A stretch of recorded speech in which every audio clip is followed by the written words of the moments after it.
Hello all. Thank you very much for being willing to watch a video on Chapter 9. Sorry that we had a fire drill that interrupted our day and we didn't get through very much. So I'm not exactly sure. I'm recording this on Sunday, not exactly sure how much we're going to get through on Wednesday. So I just started from the beginning. This recording will be roughly half an hour long and will cover up through slide 13. The second recording will be slide 14 through 24 and the rest of the deck. So hopefully you'll be able to sort of jump to wherever we left off and then only watch or use this for review if you would like.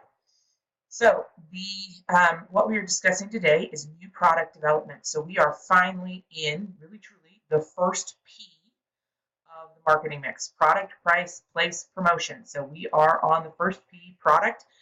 We'll actually do two chapters on this. It'll be chapter 9 and chapter 10. So that being said, we need to move down a slide. I wanted to talk to you about product innovation. Where do we get new products? Where do they come from? Now, some of it is true innovation. Some of it is truly brand new products that come out on the marketplace where you stop and you say, wow, that is amazing. I've never seen anything like that before. And you really are intrigued by the product. But if we really think about it, if we really consider all of the products that are out there on the market today, what we'll really find is that there's not a lot of true product innovation anymore. A lot of it is just sort of jumps in what we've been doing before, making a product that we had before better. So if we look at Apple, who are pretty much known as the king for product innovation, if you really look at them, if you look at the first three, if you look at, say, the first Apple computer, and then you look at this version of the Apple computer, and then say we jump to this version of the Apple computer, honestly, these jumps were made possible because of technology innovations that Apple took advantage of. All right, now they may have been on the cutting edge of all of this in terms of getting desktop computers to be the size that weren't the size of your desk, and then on laptops that are able to do amazing things, especially with graphics. Where I feel they have true product innovation really is the iPod, where you really took digital music. If we can save music onto a CD, why can't we save it onto a rewritable hard drive? And so this, to me, is their true product innovation. Then they were able to jump to the touch screens, and then the touch screens, combining this touch screen with this computing power, and all of a sudden you have a tablet. Cloud is where we're going now, and then also actually putting all of this in our automobiles. So now we have everything at the touch of a finger, basically. So where do we get products from? What is a product? So if we're going to be talking about P and product, we need to understand actually what product entails. Now, for the marketing mix and making it all real nice and neat, tied up in a bow for the 4 Ps, product, price, place, promotion, we actually are combining a bunch of things into the broad term of products. So when I ask you about products, I'm actually going to be asking you about products, goods, services, and ideas, and you're going to need to know what the difference of all of those things are. The biggest difference is that products are tangible and physical. In other words, you can hold them in your hands. You can pick them up, you can play with them, you can put them down. All right, so products are tangible. Whereas on the other side, you have services and you have ideas, which are things that are not tangible. You cannot pick them up. You cannot touch them.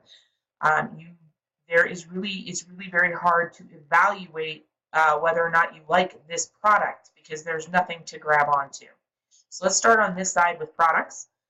First of all, products are tangible and physical. Pick them up, twirl them around, set them down. So I want you to take a look around your desk or wherever you're watching this and try to count how many products you actually see. Things that you can pick up, put down that you have purchased. All right? The second way we classify things, we classify them as goods. Okay? So this relates directly to products. We classify them as goods. And goods are non-durable or durable. Both words you're going to need to know. They make really good marketing multiple choice questions, actually. So non-durable goods are things, think that they're consumable. So any food you purchase, any beverages you purchase. Wrigley's Double Mint Gum is a non-durable product because you use it, use it up for its lifespan, which is maybe, half an hour, and then you throw it away, right? The second type of goods are durable goods.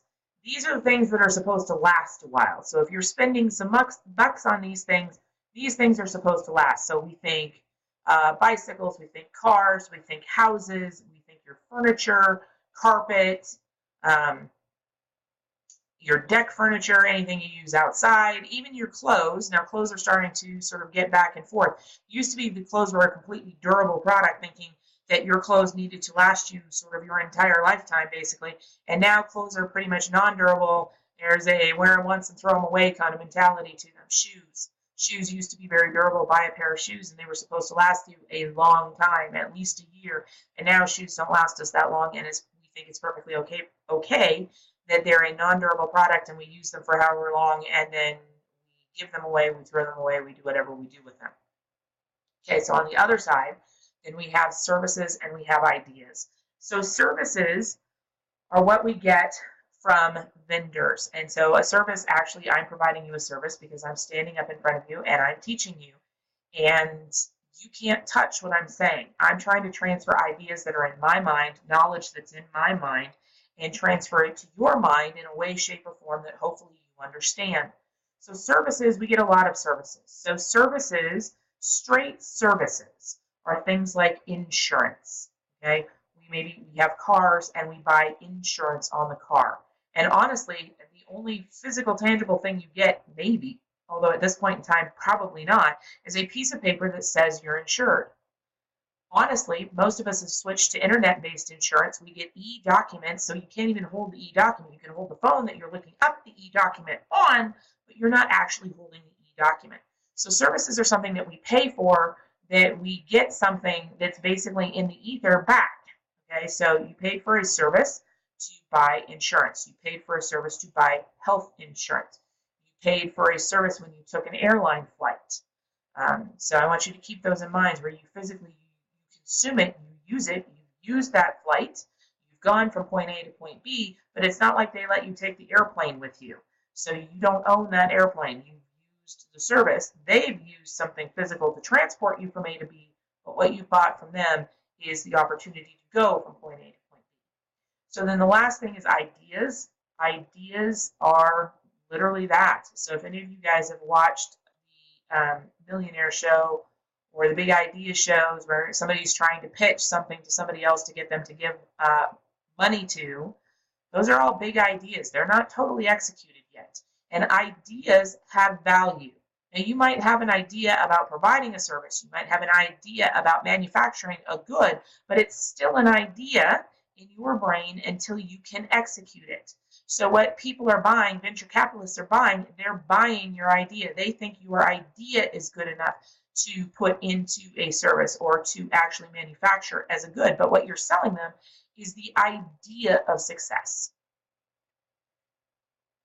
All right, so we have, honestly, and you'll need to know these 4 things. They make really good short answer questions. They make really good multiple choice questions.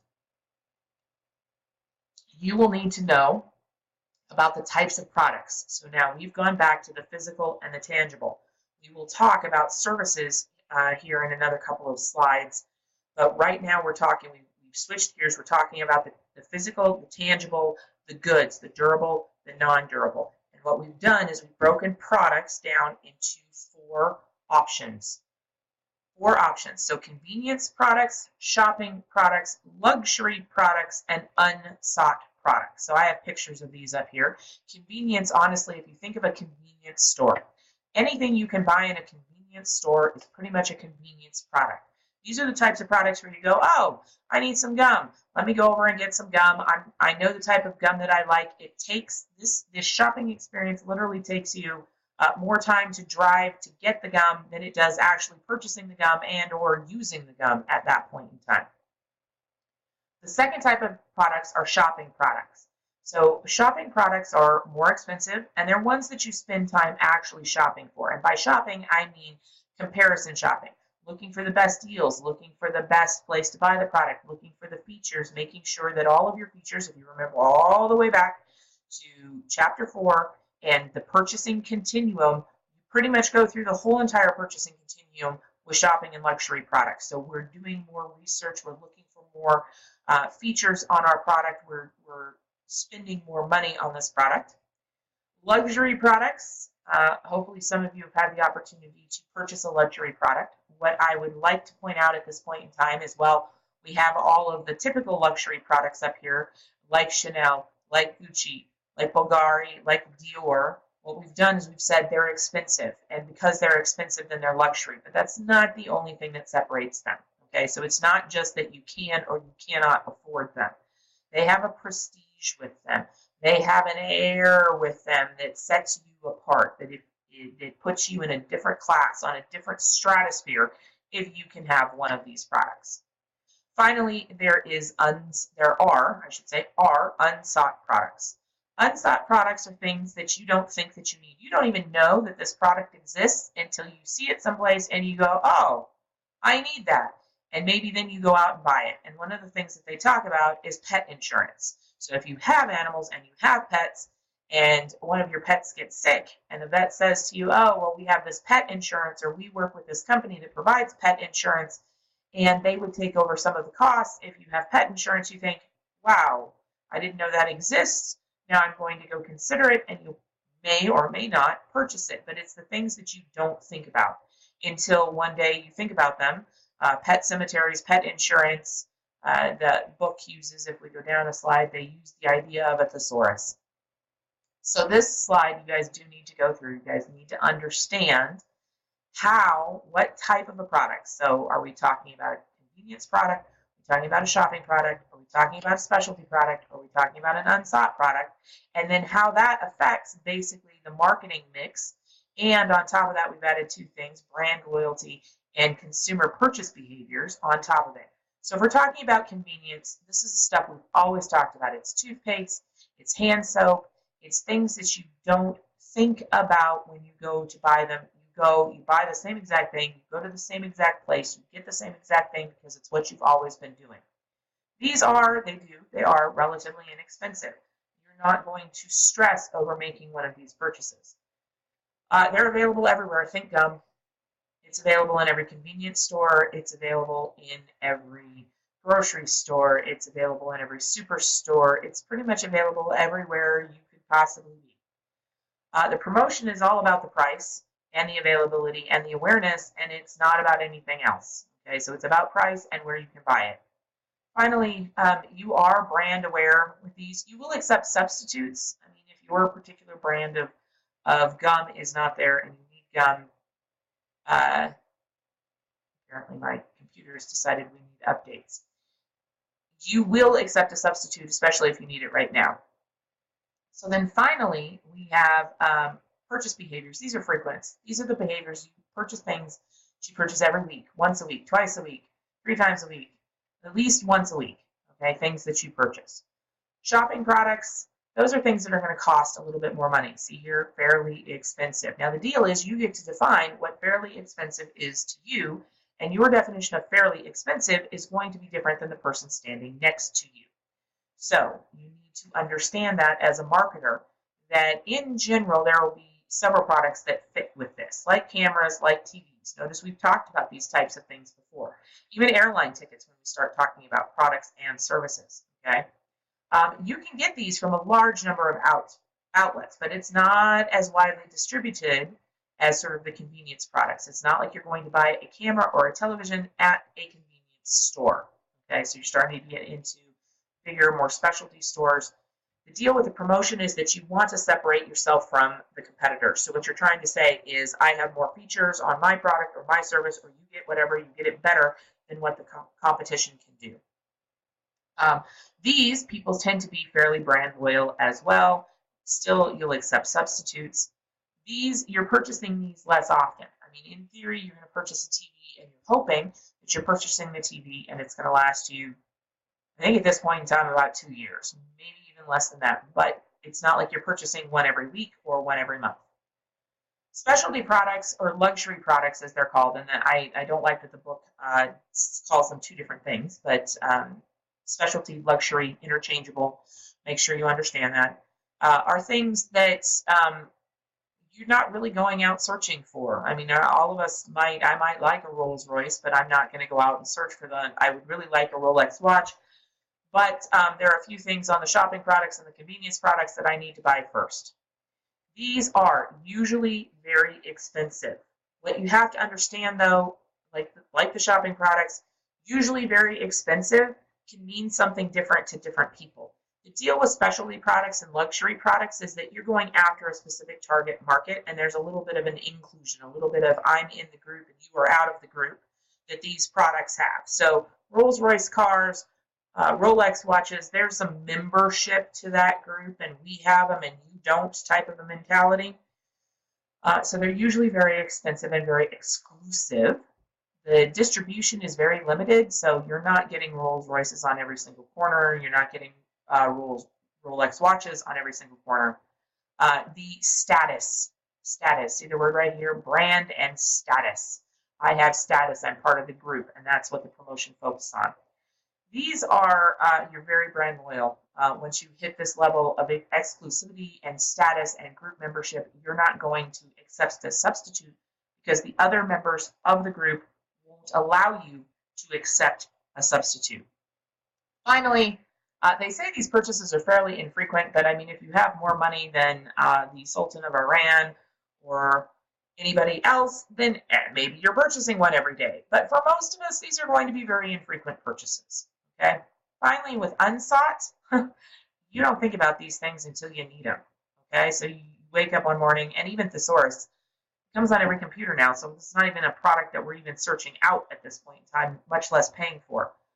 The price can vary. I mean, some of this stuff, really unsought products, can be, to a certain extent, luxury products and be very expensive, or they can be really cheap. Okay. Distribution on these, though, is really limited. You have to go search for these. They say unsought, but then once you know about it, you have to go search for where you can find it. And the deal is awareness.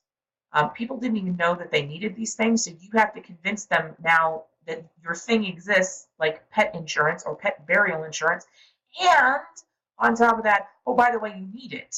Okay, people will accept substitutes most of the time because they don't know what they're missing, and you don't purchase these things very often. They're kind of an as-needed basis.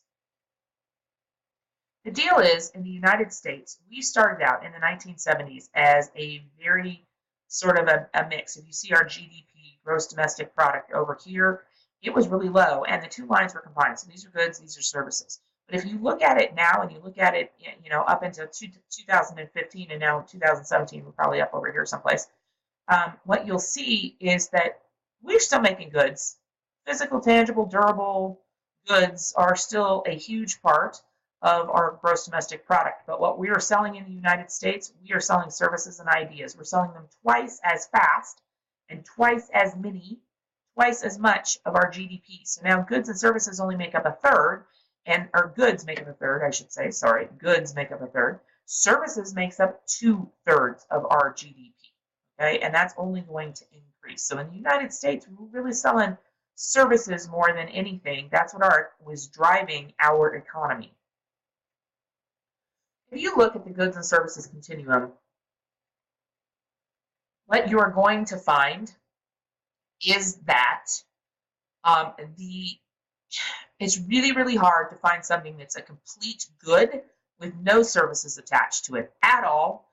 And then over on the other side, it's equally as difficult sort of to find a complete services where you get nothing from them in any way, shape, or form. What we get are a lot of things in the middle, like a fast food restaurant. So the person who's taking your order is providing a service.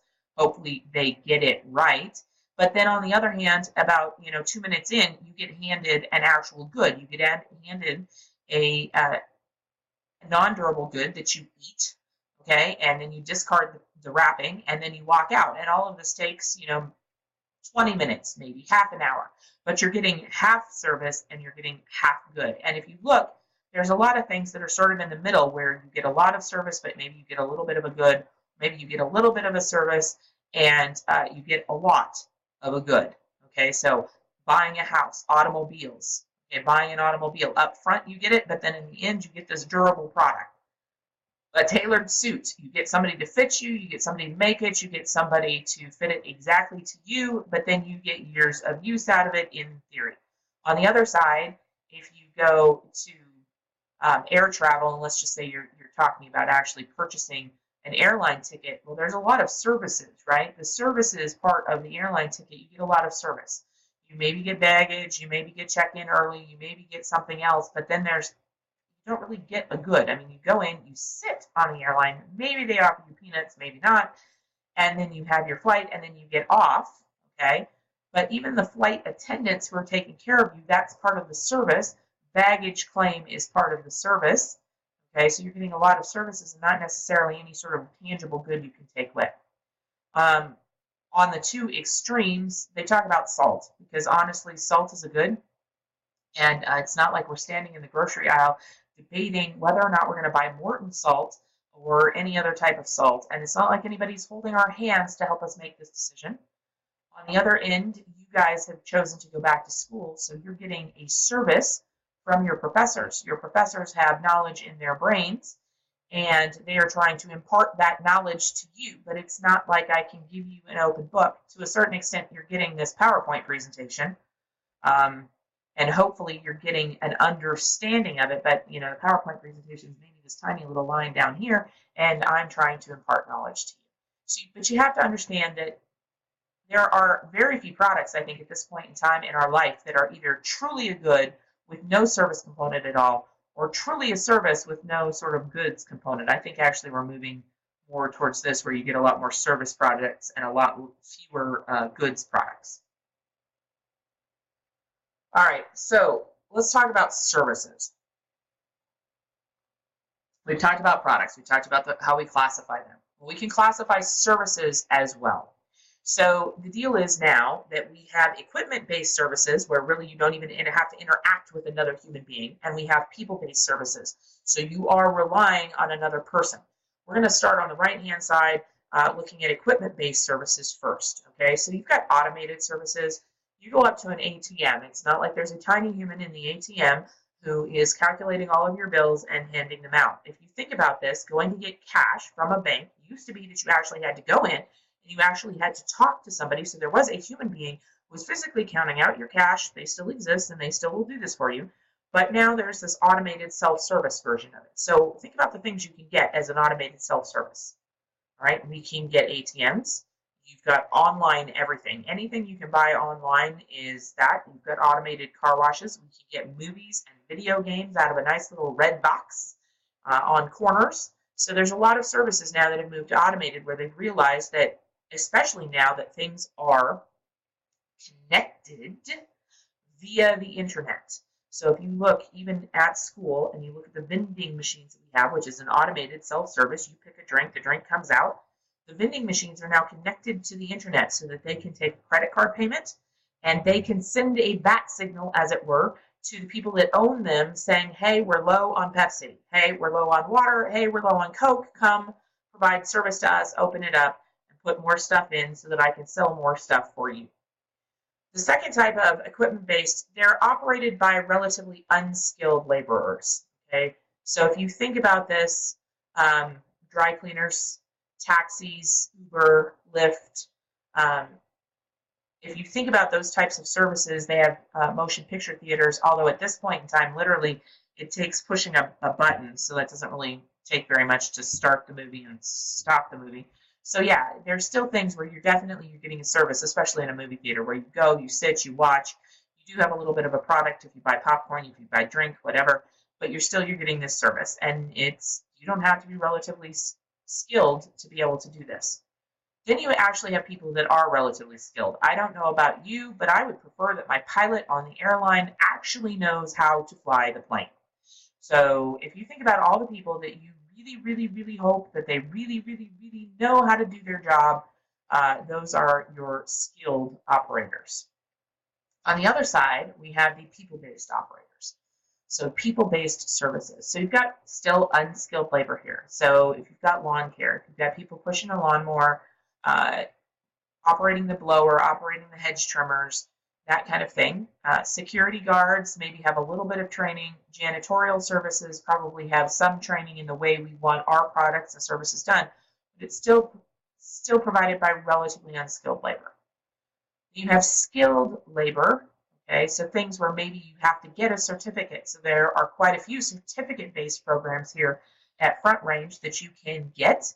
But if you think about appliance repair, plumbers, caterers, even computer repair to a certain extent, some of those things, heating, HVAC, electricians, where you get some skilled labor.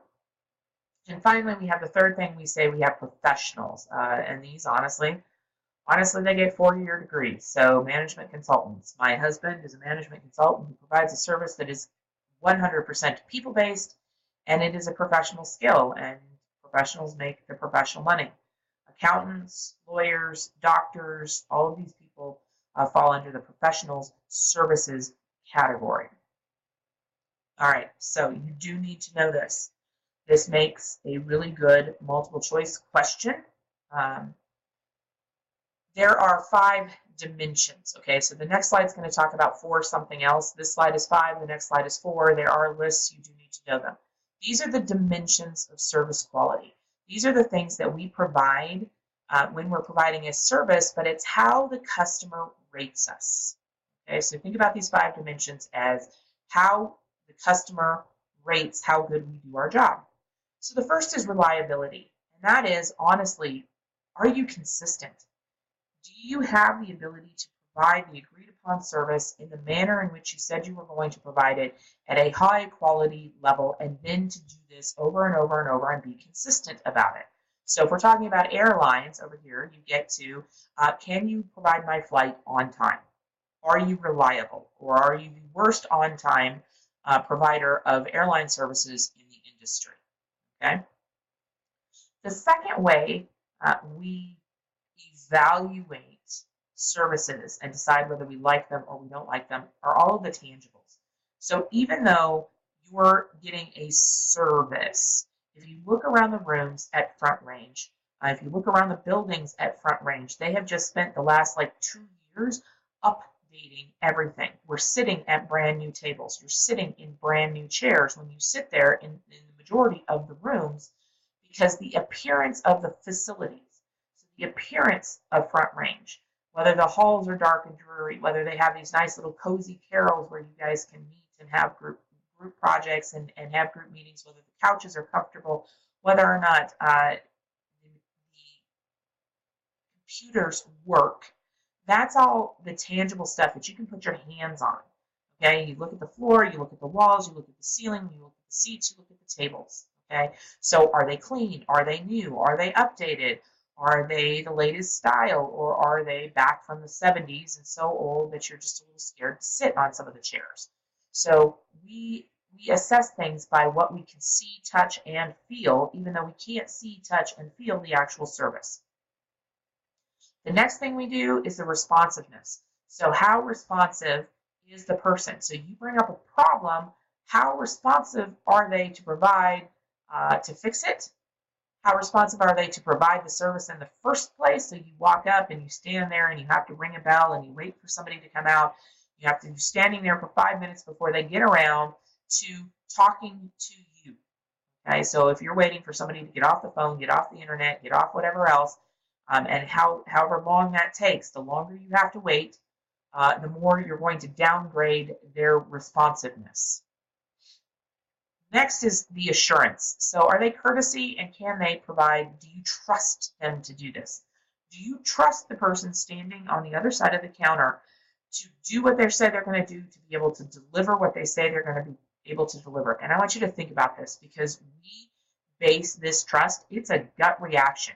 You walk up and within the first 10 seconds, you know whether or not you're going to trust that person to do what they say they're going to do. So I want you to think about that. The next time you walk up to somebody, and you gauge your ability to trust them, what do you make that gut decision on?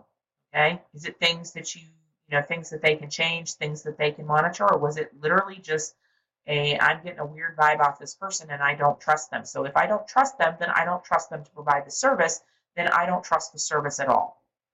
Finally, is the empathy. Do you care about me? Have you ever gone up in especially in fast food, because this is really hard to do. You walk up there and the person is rude. The person is short with you. The person doesn't care. They sort of sling the food out there. They don't care. They hate their job. They don't want to be there. And you're not getting any sort of caring, individualized attention that we all deserve from this person. And we judge the quality of the food. We judge everything based on the fact that that person was kind of a jerk, and that we have no empathy for them, and they had no empathy for us.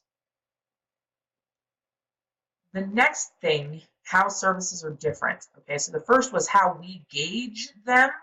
Okay, so how we as the customer, how we rate services, and the 5 things we rate them on. These 4 I's of service are different because it's how services are different from products. So the first one we've already talked about. It's intangibility, which means you can't touch or feel the service. You don't get a piece of paper. You get a thing in the ether, okay? And you can't. And notice that it says it's difficult for customers to evaluate, which is why we go back up and evaluate on the 5 dimensions of service quality. If you really think about it, we're rating the people who are giving us the services, okay? That leads us basically to the second thing, the inseparability, which means we can't distinguish the service provider from the service itself.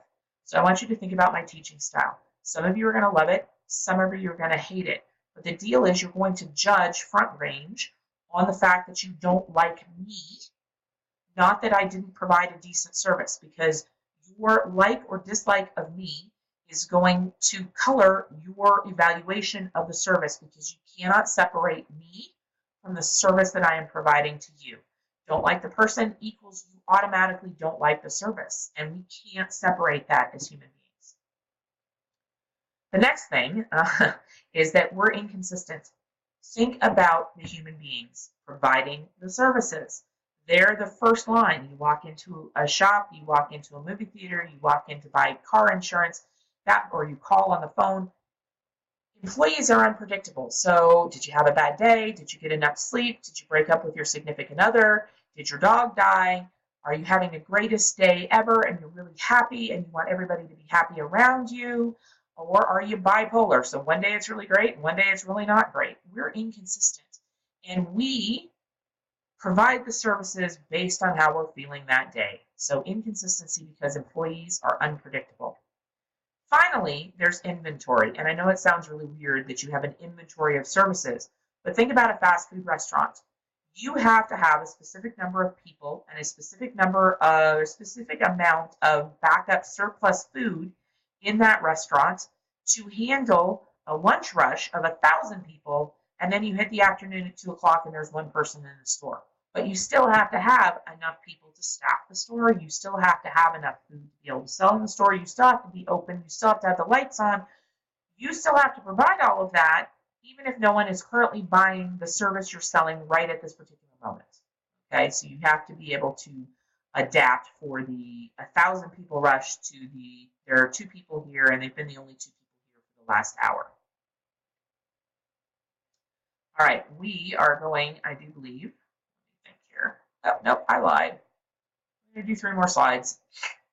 All right, so the 3 more slides we're going to do, we're going to talk about how companies actually classify products. So any of you who've ever worked in retail, I'm sure you have seen some of this stuff. The first is a product item or a stock keeping unit.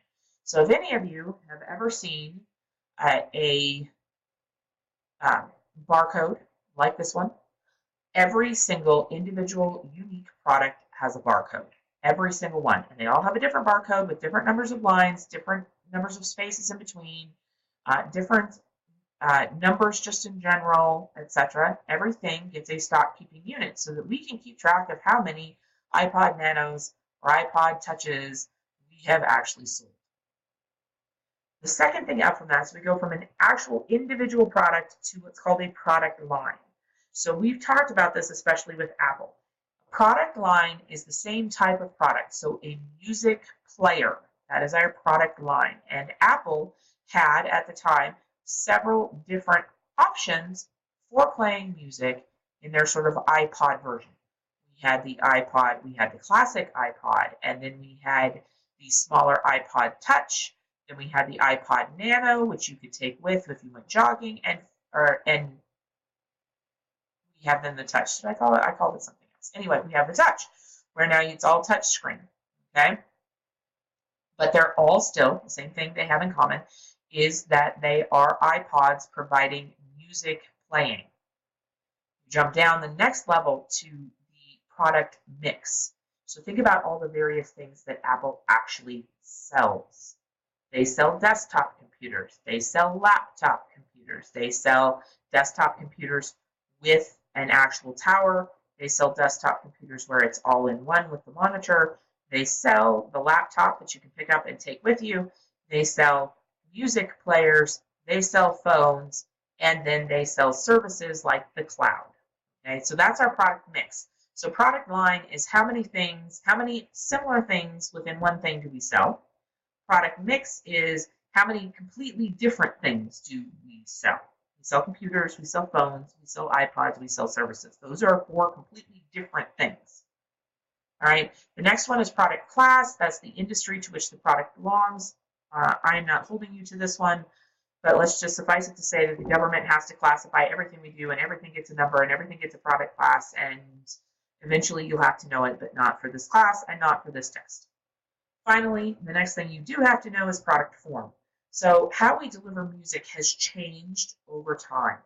So if we started out with records, and the records had like 3 or 4 different sizes of records, and then we went to cassette tapes, then we went to CDs, then we tried to go to mini CDs, but really that got taken over by the total amount of products that came out that would sell digital music.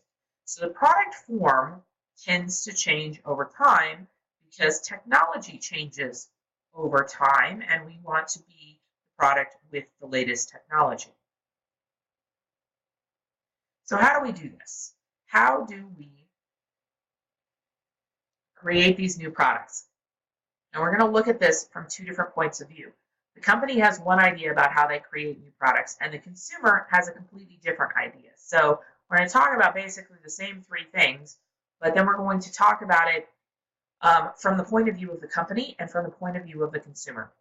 So the first thing is the company has a really good product, and then they change the form of it. So you've got Cheerios. Think about Cheerios.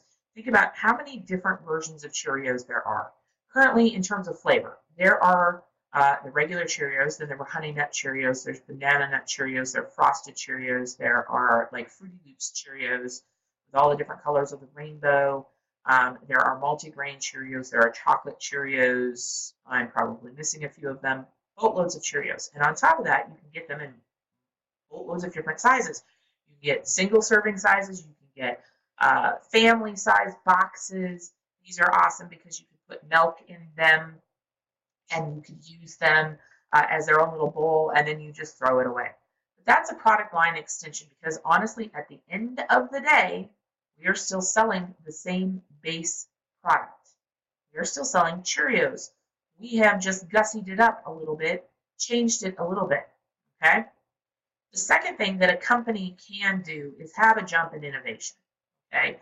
So jumps in innovation are where you take a product that a company has been supplying, and the book uses this sort of telephone to touchpad telephone, but honestly, if we're looking at Apple, it would be sort of the innovations of the types of computers that they had, because Apple didn't make this telephone. But if you think about the types of computers that Apple had and the types of computers that are now available by Apple, that is a true, those were jumps in innovation to get, from this computer to the desktop computer. True innovation, and I think that this happens, honestly, true innovation to me happens very rarely. Those are those aha moments where it truly revolutionizes everything that's done. And I believe that Apple's true innovation was the iPod and then the tablet, that it just changed the way people interact with the world. It changes the way they interact with each other, changes the complete way that they have to interact with the world. And I think that Apple's done that twice, potentially 3 times if you count the desktop computer, because they were the first ones to do it. So that's in a company. Companies can do product line extensions, they can jump their innovation, or they can be cutting edge and have true innovation. Consumers, on the other hand, we look at the world a little bit differently.